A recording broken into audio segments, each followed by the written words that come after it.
Korea जिले के अंतर्गत आने वाला ग्राम झुमका बांध में विगत 1-2 तारीख के झुमका उत्सव मनाया गया। उसी दौरान एक पत्रकार अजीत पाटेकर को पुलिस वाले ने उठाकर उसे 151 के तहत जेल भेज दिया और उसकी जमानत नहीं होने दी। पत्रकार ने नाराज होकर आज बैकुंठपुर थाने के बिस्तु जानकारी लेने पहुंचा। कोरिया एमसी और सरगुजा के पत्रकार वहीं पर मांगकुल जवाब नहीं मिलने से पत्रकार पहुंचे कलेक्टर ऑफिस के बाहर। पुलिस वालों ने अंदर जाने से मना कर दिया।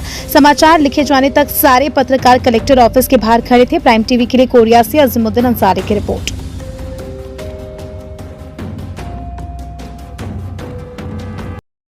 भारतीय राष्ट्रीय पत्रकार संघ के बैनर तले अजीत पाटकर एक हमारा पत्रकार साथी है जिसकी गिरफ्तारी हुई है 151 के तहत। पुलिस प्रशासन से हमने इस बारे में बात करने का कोशिश किया तो उन्होंने बताया कि शराब के नशे में हुड़दंग कर रहा था, जबकि एक सत्यता नहीं है। उनकी गिरफ्तारी की निंदा करते हैं पत्रकार संघ के भारतीय पत्रकार राष्ट्रीय संघ के बैनर तले सारे पत्रकार साथी इकट्ठा हुए हैं। एडिशनल एसपी से मिलने के प्रयास किए और इसके साथ कलेक्टर साहब से भी हम लोग मिलकर आ रहे हैं। उन्होंने बोला कि आप घर पे नहीं कार्यालय पे मिलते हैं, बस उनकी इंतजार कर रहे हैं। लेकिन हमारा एक ही मांग है कि हमारा जो साथी को गिरफ्तार किया गया है उसकी बेल आज ही हो और तत्काल हो, नहीं तो हमारा बैनर भारतीय राष्ट्रीय पत्रकार संघ किसी भी रूप में या धरना प्रदर्शन हो या गिरफ्तारी हो हम देखने को तैयार हैं। हमारे साथी को आज ही बेल होना चाहिए, क्योंकि 151 शराब के हुड़दंग हमने कई बार थाने को सूचना देते हैं तो कोई कार्रवाई नहीं होती है, लेकिन हमारा पत्रकार साथी था तो तत्काल कार्रवाई हो गई। आखिर पत्रकारों पर यह अत्याचार कब तक होता रहेगा? शासन प्रशासन मौका मिलते ही अपनी वाहवाही लूटने के लिए, अपने कालर खड़ा करने के लिए हमें इसी पत्रकार को बुला लेते हैं अपने पास, और आज जब जरूरत पड़ती है पत्रकारों को तो झूठा आरोप लगाकर उस पर कार्रवाई करने को तत्काल तैयार रहते हैं। ये इस तरह की दोहरी रवैया कब तक चलेगी?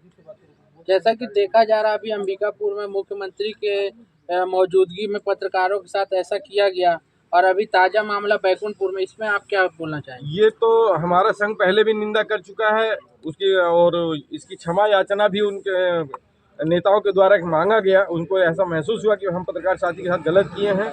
और कोरिया जिला में भी जो लगातार घटना हो रहा है, सूरजपुर में भी घटना हुई है, ये सब लगातार पत्रकारों के साथ होता है। पत्रकार या तो खबरों का बहिष्कार करें, प्रशासनिक खबरों को लगाना बंद करें। जो भी एक कदम हमारा जो संघ निर्णय लेगा हम लोग सब उसी पे तत्पर रहेंगे। क्या लगता है क्षेत्रीय नेता जो भैयालाल रजवाड़े उनकी भी नहीं सुनेगा कलेक्टर? ऐसा हम लोगों को सूत्रों के द्वारा जानकारी मिली है कि भैयालाल जी ने कलेक्टर साहब से बात किया तो उन्होंने कहा कि थोड़ी सी हमें समय दें। सूत्रों से जानकारी मिल रही कहीं न कहीं कलेक्टर का इस विषय में हाथ है और उस पत्रकार को अंदर कराने में कलेक्टर साहब की पूरी संलिप्तता है। हम लोग जो इस तरह से बात कर रहे हैं वो पत्रकार की बेलेबल नहीं होने का प्रयास में है कि बेल ना दिया जाए। कलेक्टर साहब इसमें पूरी तरह संलिप्त है। वो एक जिले का मुखिया है और पूरे जिला उनका एक परिवार की तरह है। अगर परिवार के किसी सदस्य से गलती होती है तो क्षमा याचना के लिए लायक है, वो क्षमा किया जा सकता है। तो जब पत्रकार साथी आपके साथ बैठ सकता है, आपकी सारे अच्छे बुरे खबरों को लगा सकता है, तो हमसे अगर गलती हो गई, मान लो नशे की हालत, आप कहते हो मैं नशे में हूँ, तो मैं नशे को मानता हूँ कि आपने नशे में था हमारा पत्रकार साथी, लेकिन गलती हो सकती है ना। उनके बगैर गिरफ्तारी कर ली गई, उसके माता पिता, उसके किसी रिश्तेदारों को सूचना नहीं दिया गया।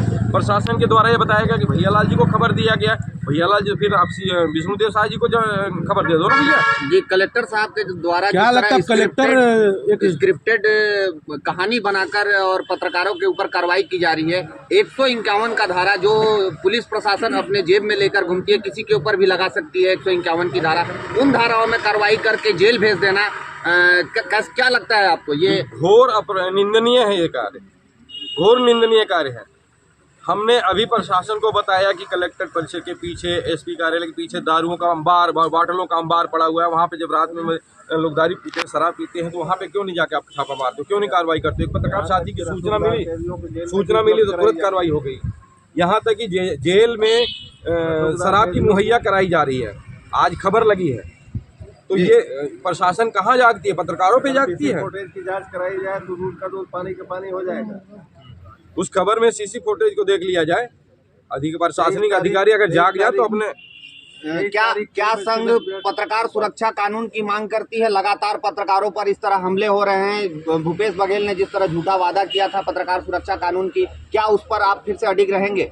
बिल्कुल अडिग रहेंगे। भूपेश सरकार हम पत्रकारों के साथ छलावा किया है और आशा उम्मीद भी करते हैं भारतीय जनता पार्टी के विष्णुदेव साहब मुख्यमंत्री जी से कि हमारी पत्रकार सुरक्षा कानून लागू करें, और हमारी ये मांग बराबर बनी है और बनी रहेगी। इस मांग की लड़ाई हमेशा लड़ते रहेंगे, तत्पर रहेंगे। जी, जैसा कि